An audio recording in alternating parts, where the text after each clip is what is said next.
आप सभी को होली की बहुत-बहुत शुभकामनाएँ। जय भोलेनाथ, हर हर महादेव। तो आपको एक कहानी सुनाऊँ अ, या आपको एक चमत्कार सुनाऊँ? आप कहते हो ना कि हमेशा नाम जाप से क्या होता है, आज वो कहानी है। तो जैसे कि हम जानते हैं भगवान विष्णु का बहुत बड़ा दुश्मन जो जिसे डेविल कहा गया है, जो हिरण्यकश्यपु ऐसे 2 भाई थे, हिरण्यकश्यपु और एक हिरण्य कुछ था उनका नाम, अब वो याद नहीं है। माइथोलॉजी उतना हम नहीं पढ़ते हैं तो उस वजह से वो नहीं पता। तो उनके घर में देखिए कभी-कभी ये होता है कि हमारे पुण्य कर्म इतने ज़्यादा होते हैं लेकिन पाप कर्म थोड़े से मिलते-जुलते, तो हमारा जन्म कभी-कभी ऐसे घर में हो जाता है जहाँ पे भगवान की भक्ति बिल्कुल अलोड़ नहीं होती है। तो ऐसा ही कुछ भक्त प्रहलाद के साथ हुआ था। उनकी माता जब गर्भ ठहर गया था, जब उनको पता चला कि उनके पेट में बच्चा है, तो वो हिरण्यकश्यपु का घर छोड़कर क्या कहते हैं पहले पहले के ज़माने में आश्रम हुआ करते थे जंगलों में जहाँ पे बड़े-बड़े जो सन्यासी संत रहते थे, जैसे कि माता सीता भी गई थी अपना घर छोड़कर, तो तब उन्होंने भी लव और कुश को कैसे वन में जन्म दिया, सेम ऐसा ही इनके साथ हुआ। तो ये बात हुई कि हिरण्यकश्यपु भगवान विष्णु को नहीं मानते थे, बिल्कुल नहीं मानता था। वो खुद को सबसे पहले तो उसने अपने भाई को कहकर पृथ्वी माता को पाताल में भेज दिया था। जैसे कि अभी एक नया मूवी आया था नरसिम्हा करके, तो उसमें जो कहानी बताई गई है सेम वही कहानी है। तो आप देखिए कि उसके ऊपर कितनी पीड़ा डाली गई क्योंकि वो भगवान विष्णु की भक्ति करता था। तो प्रहलाद जन्म से ही भगवान, क्योंकि माता के गर्भ में जब से वो था, उनकी माता मन ही मन भगवान विष्णु को पूजती थी। तो जो हम मतलब वो माता भगवान विष्णु का नित्य निरंतर जाप करती थी मन ही मन में, मन ही मन में। तो वो गर्भ में प्रहलाद वो सुनता था, तो उनको भगवान विष्णु की भक्ति तो अपने माँ के गर्भ से ही मिल गई। तो वो जब उनका जन्म हुआ तो हिरण्यकश्यप को बहुत आनंद हुआ कि हिरण्यकश्यप बोल रहा था कि अब मेरा जो राक्षसी साम्राज्य है वो प्रहलाद संभालेगा। लेकिन प्रहलाद इतना ज्ञानी बच्चा था, मतलब प्रहलाद इतने अच्छे भक्त थे भगवान विष्णु के कि बचपन से ही उन्होंने भगवान विष्णु की भक्ति की। तो ये हिरण्यकश्यप को बिल्कुल नहीं पसंद था। तो बचपन से ही उन पर वार होते थे कि बचपन से उन्हें हाथी से रोनना चाहा, उनको पानी में डाल दिया गया, या उनके ऊपर से वो बड़े-बड़े ऐसे जो रोलर के थे ना, वो भी उनके ऊपर से ले जाने की कोशिश की गई। लेकिन नाम की महिमा इस हद तक थी कि वो भगवान विष्णु का नाम लेते थे, जैसे कि ओम नमो भगवते वासुदेवाय, ऐसा वो नित्य निरंतर मन ही मन जाप करते थे। और उनके साथ जो भी होता था तो वो कहते थे कि जैसे मेरे प्रभु की इच्छा, मैं वो प्रभु से प्रेम करता हूँ, प्रभु मुझसे प्रेम करते हैं, वो मेरे साथ जो भी करेंगे उनकी इच्छा, मैं उनका हूँ। वो मतलब इस हद तक उनकी शरणागति थी भक्त प्रहलाद की।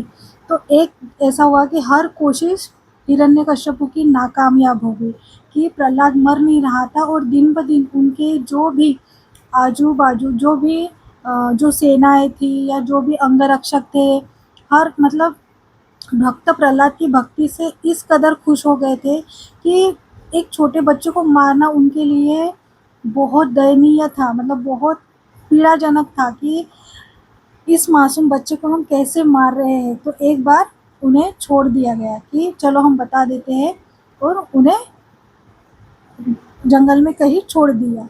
तो इस प्रकार हर बार भगवान विष्णु ने प्रहलाद को बचाया। एक दिन जब 2 कहानियाँ हैं उसके पीछे। तो एक दिन ये हुआ कि हिरण्यकश्यपु अपने भवन में नाराज़ बैठा था, और उसकी बहन हिरण्यकश्यपु की बहन है होलिका, जिनको हम जो भी होली के दिन जिनका हम जिन्हें जलाते हैं वो है होलिका। तो उनके प्रति 2 कहानियाँ हैं। एक तो हमें ये बताया जाता है कि हिरण्यकश्यपु की बहन है और वो अपने भाई को नाराज़ देखकर बोली कि भैया क्या हुआ? तो उन्होंने बताया कि मैं प्रहलाद को मारने की बहुत कोशिश कर रहा हूँ लेकिन वो मर नहीं रहा।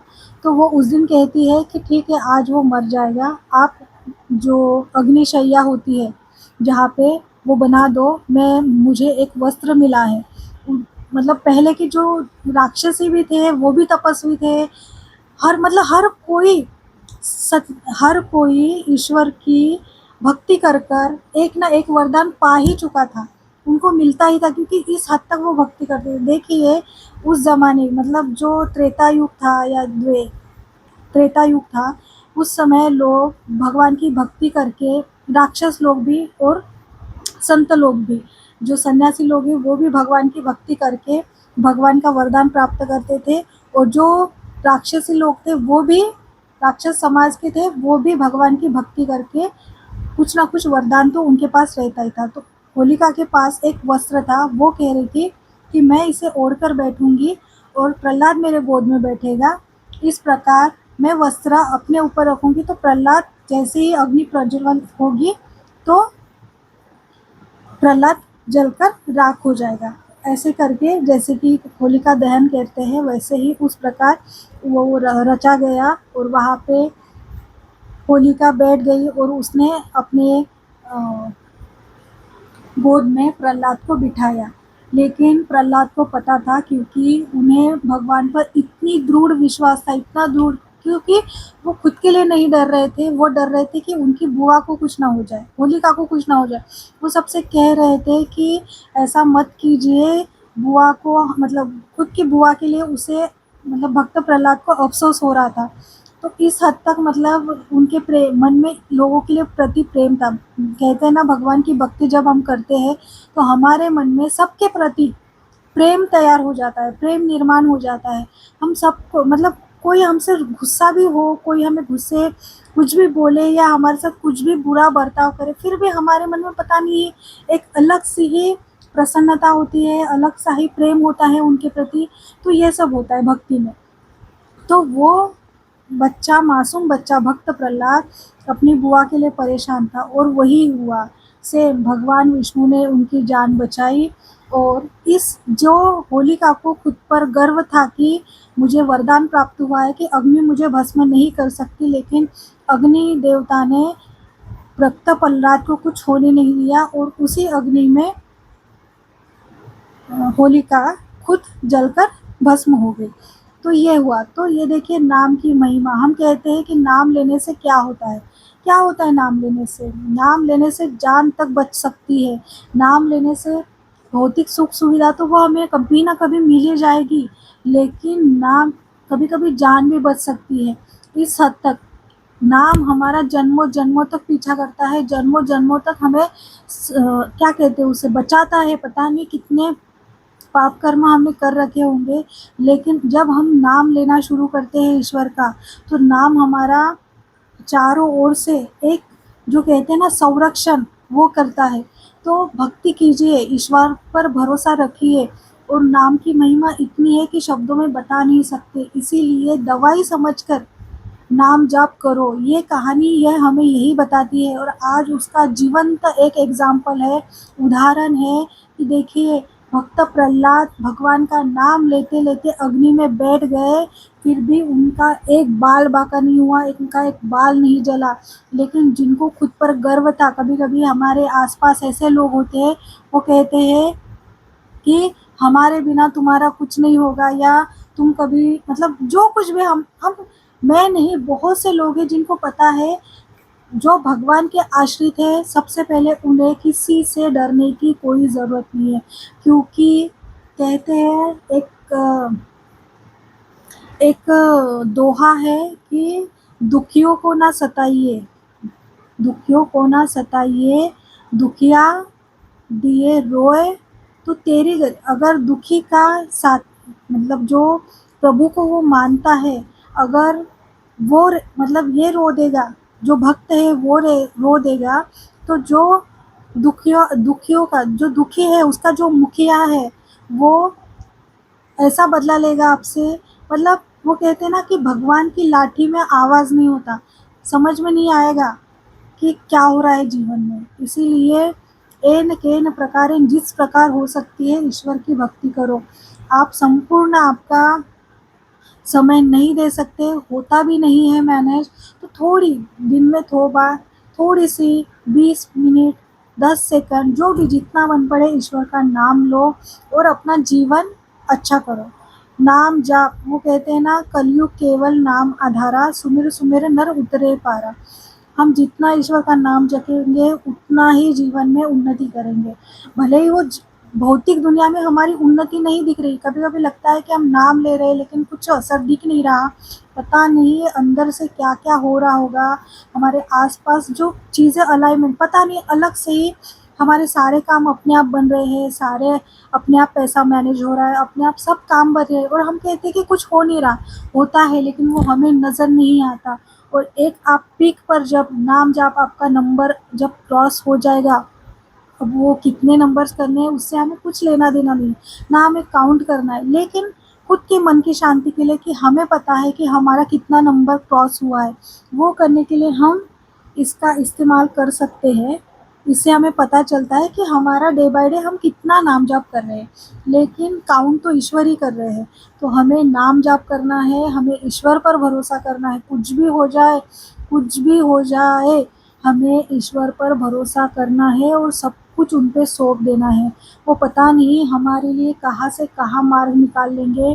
वो कहते हैं ना, गले तक आती आती तलवार हार में परिवर्तित हो जाती है। हार मतलब जयमाला, उस पर परिवर्तित हो जाती है। इसलिए अंतिम क्षण तक, कहते हैं ना, अंतिम क्षण तक लड़ो, अंतिम क्षण तक ईश्वर पर भरोसा करो, ईश्वर का नाम लो। आज मेरा फास्ट होने की वजह से मैं बहुत प्रयास कर रही हूँ कि मैं ज़ोर से, मेरे आवाज़ में मुझे ही वज़न नहीं लग रहा, पता नहीं क्यों, पर हो सकता है कि फास्ट की वजह से। लेकिन मैं खुद अनुभव कर रही हूँ नाम जाप की महिमा। और मैं ही नहीं, अब इस वर्ल्ड में, पूरी दुनिया में नाम का इतना बड़ा भोकाल हो चुका है, मतलब हर कोई नाम जाप कर रहा है, हर कोई, ऐसा नहीं है कि कोई नाम जाप नहीं करता, हर कोई नाम जाप कर रहा है और अपना जीवन परिवर्तित कर रहा है। हमारे सामने अगर कोई बंदा जीवन में कुछ नहीं कर रहा हो लेकिन वो अपने आप उसकी प्रगति हमें दिख रही, तो आप समझ जाइए ये बंदा, ये व्यक्ति कुछ ना कुछ विशेष कर रहा है। तो कुछ विशेष नहीं कर रहा है, उसने सिर्फ एक ईश्वर को पकड़ लिया है और उनके गले पड़ गया है, उनसे ये कह दिया है कि प्रभु सब कुछ आपका, मैं आपका, मुझे आप चाहिए, बाकी आप देख लो। मतलब इस हद तक भगवान के गले पड़ जाओ, ज़बरदस्ती प्रेम करना शुरू कर दो, उनसे इतना प्रेम करो कि एक दिन आपका मन लग जाएगा। ईश्वर की भक्ति करो, ईश्वर की भक्ति में ही सच्चा सुख है। और नाम जाप कीजिए। नाम जाप का आज जो होलिका हम मनाते हैं ना, स्पेशली वो नाम जाप के ऊपर ही है। क्यों? क्योंकि आप देखिए, वो भक्त प्रहलाद भगवान का नाम लेते लेते हंसते हंसते अग्नि से बाहर आ गए, और जो जिनको आशीर्वाद था वो खुद जलकर राख हो गए। तो कभी भी घमंड ना करें, अगर भगवान ने आपको अच्छी पोजीशन पे रखा है तो कभी घमंड ना करें। लोगों की सेवा कीजिए, मदद कीजिए, जितना बन पड़े आप लोगों की मदद कीजिए। आप खुद देखेंगे कि आपके जीवन में परिवर्तन होगा। तो यही बातें कहनी थी। आप नाम जाप कीजिए। जय भोलेनाथ, हर हर महादेव।